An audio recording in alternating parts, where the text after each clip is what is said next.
Tennessee, Mr. Adam Hammond. Adam, if you come on up. Adam was sitting right where you were not that long ago. As a matter of fact, about 15, 16 years ago. Yeah, just like last week, right? Last week. I mean, it gets by in a heartbeat. You may need this mic, you may not. Adam is actually a 2002 participant of the Washington Youth Tour with Georgia. And Adam is the new anchor of News Channel 5. So if you're around Nashville or anything else, this smile is like this at 4 a.m. in the morning. So Adam, if you would, we're very proud to have you here. And if you would, just, do you need this or not? Yeah, sure, I'll go for it. I've been talking all day, so I may as well get a microphone. Thank you guys so much for having me. I do get up at 1:30 every morning. I'm really 19 years old and I look like this. That's what it'll do. If you get up that early. No, I'm kidding. Really not. Thank you. Congratulations again to you guys. This is really incredible that you guys are here. You have leadership skills. You're a part of a very special group in being here. So that's something to be proud of. Give yourselves a round of applause with that. That's incredible. So, like Jay, you have to pay attention when I'm talking. Unlike Jay, I don't have prizes. So we'll just have to trust that you're going to do that. But at the end, I'm going to have a section where you can ask some questions if you want. So the whole time I'm talking, even the chaperones, the whole time I'm talking, think of any questions you may have. You can ask me anything, about my job, about my experience on the youth tour, about my life, whatever's good. Whatever you want to know, I'm an open book. So my name is Adam Hammond. I'm from Athens, Georgia, and I grew up in the Walton EMC area. And when I was growing up, Mr. Greg Brooks, he's the coordinator for Walton EMC, like your chaperones that brought you here today. And he went to my church. And I always knew what he did. And my parents were all about, oh, this is so cool what Mr. Brooks does. He has this youth tour. They go to Washington, D.C. every summer. They do these really cool things. They meet a lot of cool people. So I always knew that was maybe something that I wanted to look into when I was older and I could go into the youth tour. Most of you guys are juniors here? Or sophomores? Juniors? Okay, I was a sophomore when I did it. We were like the sophomore age. I think some juniors could do it as well. So when I got that age, we took a test, which is unlike a lot of you guys do essay. We took a test, and then we would do an interview with a board, like a panel of people. So very intimidating, right? Because you kind of have to pitch yourself and why you want to go on the Washington Youth Tour. So I was lucky enough to make it and to go on the trip. And when I went back in 2002, it was an incredibly special time because it was the first Washington Youth Tour after September 11th, the attacks of September 11th. So the city was still very fresh from that. The Pentagon was just newly built. It wasn't even open yet. They had just repaired the Pentagon. We got to see the actual flag that was flying on top of the World Trade Center the day that the tower came down. They had it on display in the Smithsonian. So there was, we also met, and we had a speaker that was in the Pentagon when the attack happened. So it was just a very special time. And I am a journalist, I'm a news anchor, and one of the reasons that I went into this line of work is I was sophomore in high school when September 11th happened, and that really changed the way all of us viewed news. And of course, you guys are too young to remember that, but like for me, when I hear my grandparents talk about World War II or whatever, for a lot of you guys, that may be September 11th. Ask questions, ask your parents, ask your grandparents, because that was a pivotal moment for our country and for people like me who were teenagers and were growing up, and it really changed the way we view the world. So I knew that I liked news then because we were all glued to the news. The world was in a crazy place, so we're always watching the news, always seeing what was going on. That, paired with the fact that I was able to go on the Washington Youth Tour the next summer, really showed me that I had an interest in government and politics and policy, and that I wanted to work in some area where I could be a leader, like you guys, and I could affect some kind of change in my community. So I wanted to go into journalism and politics. I majored in political science when I was in college. And I wanted to do that because I want to teach people about their community, what's going on in their community, and how they can make a difference in their community. So every morning when I get up at 1:30, and I get to the station at 3 o'clock, and we go on the air at 4, I kind of view that as my responsibility for the day. I'm starting people's day, and we're trying to give them information that they need to have a good day, start it off on a positive note, and then also information about their child's school, or about their taxes, or about whatever, so that they can make a positive change in their community if that's what they need to do. So that's a little background about why I went into journalism. If I have one piece of advice for you guys, because you're in a very crucial part of your life where you're, and I don't want to play that up too much because you still have a lot of time. If you don't know what you're going to major in, shout out to the front table, that's my people right there. If you don't know what you're going to do, or you do know what you're going to major in, because I got to hear about theirs earlier, it's okay because you have plenty of time to figure all that stuff out. But right now, you should be creating opportunities, you should be making contacts, you should be networking that could benefit you later, and that's what you're doing here today. So make sure you use this opportunity because people in this room, you may still know in 16 years, like in my case, because I still know people that I went on the youth tour with and that I went to leadership trainings like this with. So, that could be great for your career because anytime you go into a job, most of the time it is because of someone you know or some contacts you've made. When I was in college, majoring in political science and minoring in journalism, I started working for the Fox station very close to my college town. And I just, it was like a paid internship. I mean, I rolled the prompter, I worked in I did studio cameras and things like that. So then when I graduated, they knew my work ethic, they knew that I was going to show up on time, they knew I was going to have a good attitude, and that I wasn't going to call in sick all the time and stuff like that. And so the news director had a reporter opening, and she hired me for that reporter opening. I did that for about a year. I was the weekend reporter. It was terrible. I worked every holiday. I worked every weekend, 12-hour days. But after a year, I was promoted to the evening anchor. So from there, my career just, I took steps. I went to Memphis. Anybody here from Memphis or the Memphis area, West Tennessee? I worked for News Channel 3 in Memphis, and I was there for 5 years, and I was the morning anchor there, and then I went to Colorado for a couple of years. So we wanted to come back to Nashville because my wife and I, our families are in Georgia very close, and we have a 5-year-old daughter named Kenny, so we wanted to be back closer home. But it's been the best move ever. It's incredible being back. Nashville's an awesome place. News Channel 5 is an awesome place. So set your alarms, 4 o'clock in the morning, I'll be on CBS Channel 5. Everybody's going to be watching, right? Yes, get your popcorn ready. And you never know, you might get a shout out. But so that's my job, that's what I do, and that's why I do it. I do want to tell you a little bit more about my wife and my daughter because that's really the important stuff, right? That's more important than my job. I married Lauren. We went to the same high school and also the same college.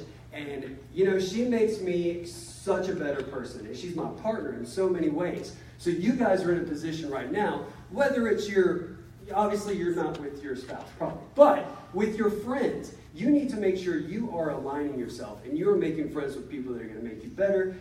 If you're the smartest person in your friend group, if you're the most generous person in your friend group, the most caring person in your friend group, you need a new friend group because you're not being tested. So now is the time to do those things, and you can do that starting at a weekend like this because you're in a room with people who have commonalities with you. They're from, they have similar backgrounds in a lot of ways. You have a lot of the same interests. So take advantage of stuff like that because this doesn't come around that often. So when I was on the Washington Youth Tour, and I know a lot of you guys, raise your hand if you did an essay and you're kind of waiting to hear back. Okay, a lot of you guys. So I'm going to tell you about my experience with that. Took the test, as I told you, did the interview, got to do it. So we did some incredible things. And I had been to Washington, D.C. before with my family. Have any of you guys been to Washington, D.C.? Raise your hand. Okay, cool, right? Totally different experience when you go with the EMCs. You get basically a backstage, behind-the-scenes tour of Washington, D.C. I got to play with the president's dog. We went to the White House. George W. Bush was president. And we were like walking in, and Spotty, something like that. He was like going out to the bathroom, so he's coming back in. The dog's coming in, a little Scottish Terrier, Barney, he was coming in. So we got to play with these dogs at the White House. Who gets to do that? Like, that's a life experience and a memory that I'm going to have forever. And it's those little things that make the Washington Youth Tour special. We went to the FBI. We had an incredible time at the FBI. We went to a play in Ford's Theater where Abraham Lincoln was assassinated. You can see like the spot where that happened. We did so many incredible things. We did a midnight, like a dinner cruise up the Potomac down Mount Vernon. We went to Mount Vernon. So Todd was telling me a little bit about what they have planned for this year, and it's awesome. It's so, you guys are even going to get to do some things we didn't do. But my point is, that was 16 years ago. That was a long time ago, but it still impacts my life every single day because I was able to take those lessons and that interest that I got from the Washington Youth Tour and really parlay that into my life and say, these are my interests, this is what I like, how can I move forward in that way? And I've done that, with my skill set and with my gifts and talents. Gifts and talents, remember that. I'm going to come back to that point towards the end. Right now, while I'm talking, think about this, okay? What makes you special? Why are you here? What do you hope to get out of this? What do you want people to remember about you? Think about those things while I'm talking, and we're going to talk about that in a second. I meant to tell you that earlier, so I have more time. But I'm sure it's really obvious for you guys, so you don't need a lot of time for that. But, so, that's the Washington U Tour, and, I mean, I've been telling your chaperones, I feel corny saying it, but it's such a life-changing experience that I don't want to downplay it too much, because I still contact people that I was on the Washington U Tour with. When I lived in Colorado, just a couple months ago, I just moved here a few weeks ago. When I was in Colorado, there was somebody from the Georgia U Tour that was in Colorado that I kept in touch with. So there's just so many opportunities for things like that. And life's all about networking and connections. So make sure you're taking advantage of those opportunities while you have them. So one of the things that I kind of wanted to talk to you guys about, being in news, I've met a lot of people. I've interviewed thousands of people. I've met a ton of people. And there are a lot of things that I've learned from my experience in news that I kind of want to give to you guys. Because you got to learn from other people's mistakes, right? If you watch the news, this is my friend right here. You say you watch News Channel 5 every 6:30. She turns her TV on and watches every morning. There's some crazy things that happen on the news, right? You got to learn from other people's mistakes. You can definitely do that from the news. So one of the things that I've learned from being on the news, 3 big things. The first is, each one of you is so unique. And there are like billions of people in the world, but you're the only one like you. You have a unique set of gifts and talents that make you you and that set you apart from other people. So think about those gifts and talents and a way that you can use those gifts and talents to achieve your purpose, because we all have a purpose, right? Most people's purpose revolves around one thing: loving people, taking care of people, caring for your neighbor. Everybody's kind of comes back to that in some way. You're just using your skill set in your unique way to achieve that purpose. So make sure you're using your gifts and talents. Mine is communication, or maybe yours is research. Wouldn't be mine. Maybe yours is doing math. I don't know. Definitely wouldn't be mine. But you got to find that. And another way to achieve success is to make sure you can capitalize on those gifts and talents. So when you're thinking about your major, you're thinking about going to college, you're thinking about this experience over the next few days, how can you use those gifts and talents to maybe make some money on them one day, maybe get some notoriety on those one day, because that's how you make a difference in your community. The next one is your platform. We're all given a platform to use those gifts and talents to achieve our purpose. I would not be able to talk to you today, maybe, if I didn't have my job. I love my job. It allows me to meet so many cool people and opportunities like this to speak to you guys. So whatever your platform is, wherever it is, even in high school or college, whatever, make sure you're using your platform to achieve that purpose. Okay? Everybody still with me? Yeah? Okay, good. I'm one of those. I need some back and forth. I need some interaction. So have you been thinking about it? What sets you apart? What makes you special? How do you want to be remembered? Good, good. Okay. Now, the final one that I really want to tell you guys about, and it sounds like kind of distant because you're in high school and you get in a rut and you have a routine that you follow every single day. But life's all about choices, right? You're here today. That's an incredible choice that you made. Give your chaperone a hug and thank them so much for bringing you, because this is a very important thing you're doing for yourself and investing in your future. Life is all about choices. Every single choice you make in life, no matter how big it is or how small it is going to lead you towards success, or it's going to lead you toward failure, however you define those terms, right? So for me, once upon a time, success was about Adam driving down 65 in a Porsche 911. Can you see it? How good would that be? Like, that was success. But that has nothing to do with success. Success is about living on your principle and using those gifts and talents to achieve your purpose. And if you do that, then you're going to have peace in your life. You're going to have peace in your heart. Because if you're chasing money, if you're chasing success, or if you're chasing fame or whatever, that is so fleeting that it's not ever going to fulfill you. So make sure you're pursuing those deeper purposes in your life. And I'm going to leave you with one quote before we get to some questions. It's by Pat Summitt. Everyone knows who Pat Summitt is, right? Yeah. Okay, we're in Tennessee. Very, very famous person, basketball coach for the Lady Vols. She said, you're only in charge of 2 things today. You're in charge of how hard you work and the attitude in which you go about your work. So all you guys are achievers, right? You're here, you're student leaders, you're recommended to be here. So you already know that in a lot of ways. You already have that aptitude. You can take that to another level by applying that to your life every single day. How hard am I working today?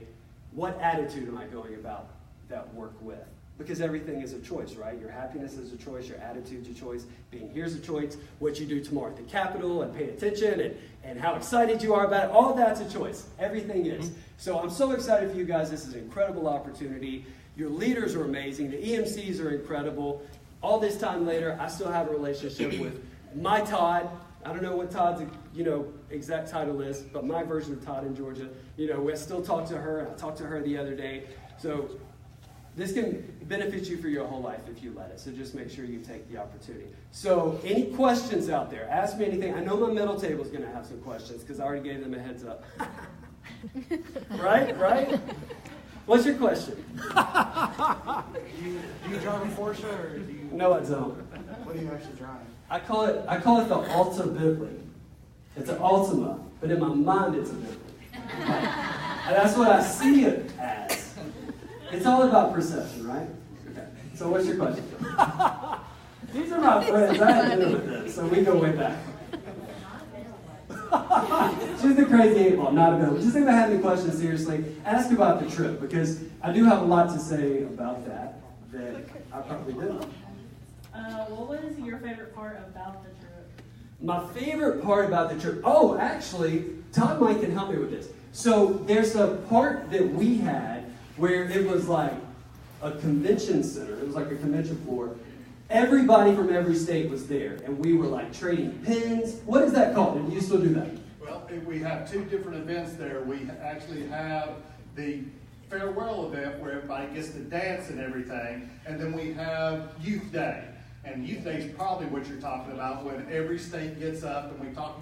Who here wrote a paper to go to Washington this year? Raise your hand high. Raise your hand. Be proud. Be proud. But that's Youth Day. So we have the Youth Day, and then we have the farewell dance. Those are the 2 times that we actually get together. Cool. So there was one night where we did that, and every state had pins. And you have your name tag, and you have like a ribbon off it. And you can put those pins on there. So, I'm a competitive. I like a competition. I'm going to get 50. I got to get 50 pins and these stamps and all this kind of stuff. But in doing that, you're able to just connect with so many people, network with so many people, and you have a reason to go up and talk to them because you're trying to trade pins, right? So I got to meet people from North Dakota, California, where, and I'd never done that before at that point in my life. I mean, the biggest celebrity I had met was the president's dog to that point. So meeting someone from North Dakota was especially exciting, So I really loved that part. That was an incredible part of the youth tour that still stands out. And that's not even like going to see a monument or going to a play or whatever. It was just deep people. It was a people-to-people thing. So, good question. That was a fun part. Any other questions? You seem like you got a question. Where'd you go to college at? He said, where did I go to college at? I went to college at Georgia College, which is in, it's a kind of a smaller school, so you might not be familiar with it if you're not from Georgia, but it's in Milledgeville, which was the antebellum capital of Georgia. It was the capital during the Civil War. So it's beautiful. It's like big old, houses and all that kind of stuff. Like what you would imagine Georgia to look like. So I grew up in Athens, and I didn't go to Georgia because I was like, my whole high school is going to go there. Why am I going to go to Georgia? It's like the biggest school ever. I would never see anybody from my high school, but I wanted to do something different. So that's why I went to Georgia College. So are most of you guys in that place right now where you're thinking about school? Are you applying to schools yet? Okay, so these leadership opportunities for you would be incredible, which but that would be incredible when it comes to applying for schools and standing out, because, this is a big deal. A lot of people know about the co-ops and this opportunity with leadership, so, and the alumni for it are everywhere. Like me, you saw me on the news this morning, you may not have thought, oh, he did what I'm going to tonight. So, but it's true, we're everywhere. So you always have something in common with someone pretty much wherever you go. Any more questions? Yes, sir. What is like a cool or inspiring story that you've covered, something special? Thank you for asking, because I meant to tell you and I forgot. You guys made me nervous. And I got up at 1:30, so I'm losing it. He's usually in bed. This is like 2 hours past my bedtime, so you guys are special. I'm staying up. So, I was talking about platforms earlier and using your position in life, whatever it is. My aunt always says, grow where you're planted. You got to grow where you're planted. Okay, so I was trying to use my platform to enact some change in my community. When I was in Memphis, it's a terrible story. I was in Alcorn County, Mississippi, which is right across the border, and this little boy named Andrew was killed by his father in a standoff. And then his father took his own life. It was a terrible situation. But I'm there, and I'm talking to the police chief. One thing leads to another, and he's talking about, I know you asked for an inspiring story. I'm going to get to that part. I know it's terribly sad right now. It's got a good ending. So I was talking to the police chief, and he kind of went into, we were just out here for another standoff. This is the second one. I can't believe this happened again. Anyway, one thing led to another. It didn't seem right. Things weren't adding up.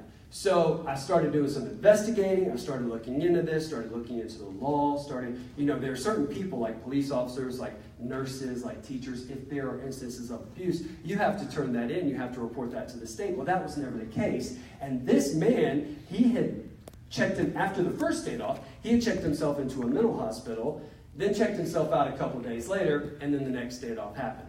But someone dropped the ball along the way, in this case possibly 2 places, that could have prevented Andrew from being in his custody. That was the little boy's name, was Andrew Lloyd. And so, it just broke my heart because he was 11 years old. He loved Batman and Superman and all these superheroes, and it broke my heart that he was never going to be able to live past that childhood phase of life. And he had these superhero aspirations. So how can we make Andrew the superhero that he is? And how can his legacy live on? So I started working with the legislator there. Again, something that would have been incredibly intimidating had I not gone to the youth tour, because I was in the Capitol. And I sat in the gallery of the Capitol and saw Ted Kennedy and all these people on the floor. It seems the world is smaller after you see those things. So I contacted a lawmaker in Mississippi. We started working together to create Andrew's Law, which adds another layer of protection for children of single parents who are in a situation like that. So the state would then have to come out for an additional check. Now that's an inspiring story because we were able to use our gifts and talents, our platform, our skill set to honor Andrew, and he's going to save, his legacy will save who knows how many people. How many children in the process of the next decades, centuries, however long this law is on the book, all because of something we were able to do in that situation. So you gotta make change when it's available to you, and that's an opportunity that I would say, I was inspired by something we were able to do. So thank you for asking that question. Really good question. Another one? Are you guys afraid I'm going to answer them all that long, so you don't want to ask questions? What's up? What's the funniest thing you have ever covered on Forward? Oh my gosh. The funniest thing? Well, I should make a list of things like that. So when people ask, I don't know, here's a good one. So when I was in, and you can look on my Facebook page, I have a Facebook page, you can like it and all that stuff. But back in the videos on there, my first job, I was in Macon, Georgia, for the Fox affiliate there. And in Georgia, when the Olympics were there in 1996, they started this thing in East Dublin, Georgia. Not Dublin, Georgia. East Dublin, Georgia, which is it's like a 4-way stop. The Redneck Olympics, right? Because what else would you have? So I got to cover the Redneck Olympics. They have incredible competitions, like they do horseshoes with toilet lids, and they do bobbing for pig's feet. And Miss Redneck Idol, I actually met Miss Redneck. But I did. I have met her. But then they had this competition called the Mud Pit Belly Flop competition. So it's huge mud pit, and they score it out of 10, do the belly flop and all that. So I do my little report, and then I belly flopped in. And that was so much fun. And more people said something to me about that than any other thing. So, but beyond, that was funny. But I just, I get the giggles all the time about stuff. We were talking about that Alexa laughing thing yesterday. And, one thing leads to another, and we just start cracking up on the set. So, who knows? It could be the littlest thing that will make me laugh on the set, and then I think it's funny. More questions? Chaperones, do you have any questions? Just raise your hand, don't be shy. Yes, sir. Is News Channel 5 your final destination? He said it's News Channel 5 my final destination. So here's the thing. I can't imagine why I would leave News Channel 5. That team is so incredible. I was there like a day, and I felt like Amy and I were best friends. This is my family. You know, like, it's great. I don't know why I would ever leave there because it's everything that I've ever looked for in a station. Now, when you work in TV, and is anybody thinking about going into, not just TV, but like media of any kind, anybody? When you go into that, it's a pretty, I mean, it's got so many benefits. Like, the camera is a key. I've met presidents, I've met vice presidents, I've met, singers, all this stuff. Really cool people. And I was only able to do that because I was covering it, right? Which you can do in media. But then there's the other side. Like, you have to get up at 1:30. You have to work holidays. You have to do all that stuff. And another part is you kind of have to go from market to market. We do like market sizes.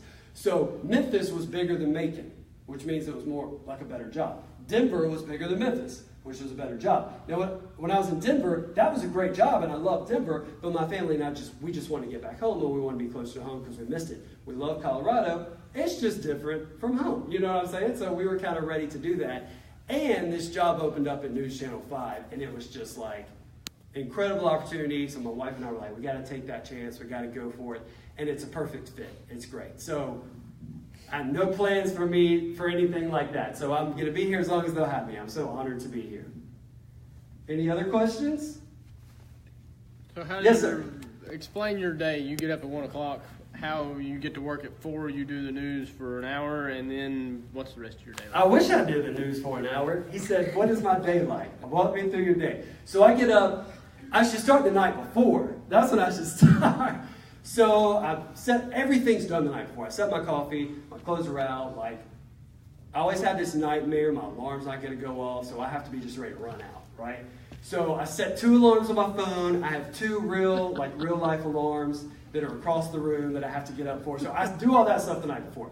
So then when I wake up at 1:30, I immediately grab the coffee. Here's the key. Here's the secret to it. Like, even if you get up at 7 or whatever, you cannot hit snooze. If you hit snooze, it's done. Don't hit snooze. Just get out of bed. You're going to have to do it eventually. So get out of bed. Don't hit snooze. Second tip is you have to chug your first cup of coffee, which is what I do. So if you just leave it out for a few minutes, let it cool off a second, and then just pound it, that will wake you up. And you don't have to worry about just easing into it. I'm really serious.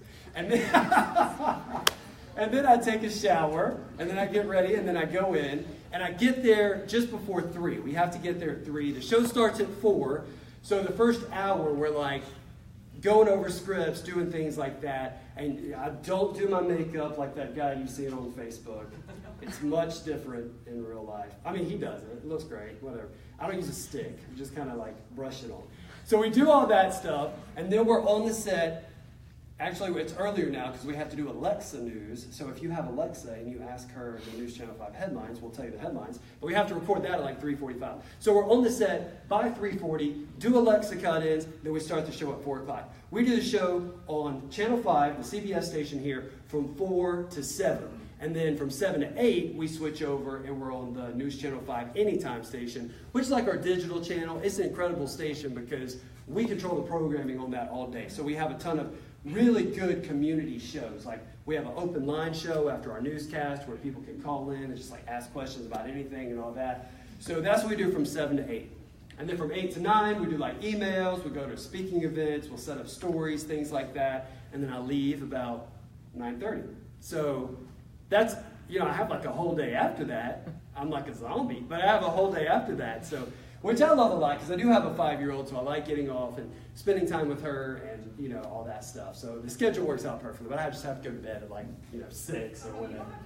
No, what's up? Do you have another question? What time do you get up in the morning? I gotta go 1:30. Okay, what time do you go to bed?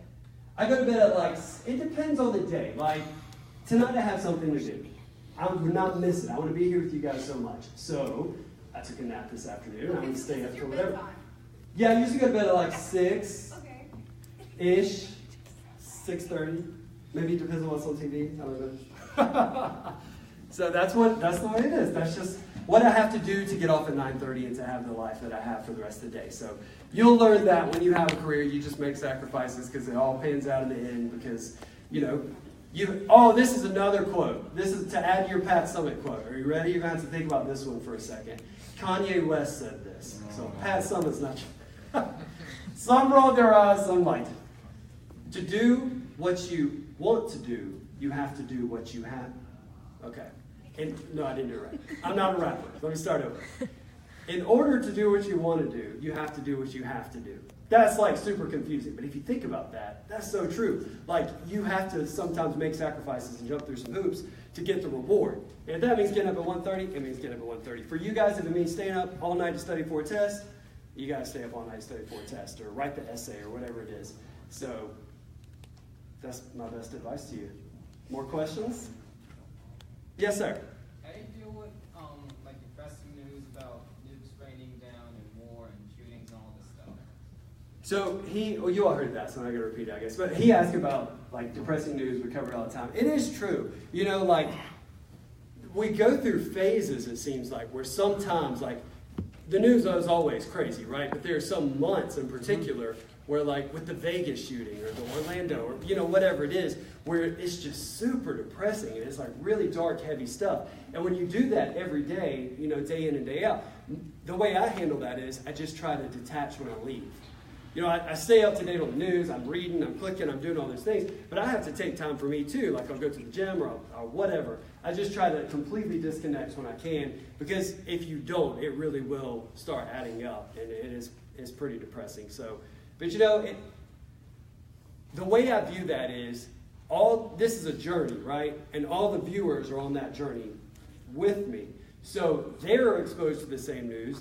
Some of them watch from 4 to 7. They're hearing all that stuff just as much as I am. So I just try to be like a joyful spirit in light of that. I try to bring that heavy stuff, but also like be a light for that too. Because the world can be a dark place, but each one of you with your gifts and talents, you have a light. So you have to use that light to kind of light up the world in whatever way you can. So it's an honor really to me in some ways when the news is dark and heavy, to be able to not put a spin on it, but also be like, okay, it's okay. We're going to make it. We're on this journey together. This is hard right now, but look at all this good stuff that's happening too. Look at this love that's out there as well. So you just have to, it's just the reality. You just have to deal with it as it comes. All right? Good questions. This is a bright group. I'm so excited for you guys. Good luck with everything. Take advantage of every opportunity that you've been given. Say a big thank you to Todd and all your chaperones, because they're investing in you guys, and that is so important to have people like Todd and your chaperones here investing in you guys, because one day you're going to be me and you're going to be standing here talking to it. It seems like it's not going to happen, but you're going to get old. I promise it's going to happen. You're going to be standing here and you're going to be saying these things to another group, and that's important because that's how we keep getting better, and we keep making our communities better, and we keep making the youth tour better, and all those things. So thank you guys so much for having me. I really appreciate it. And like I said, I'm on Facebook, so if you have any questions or anything, just let me know there. All right?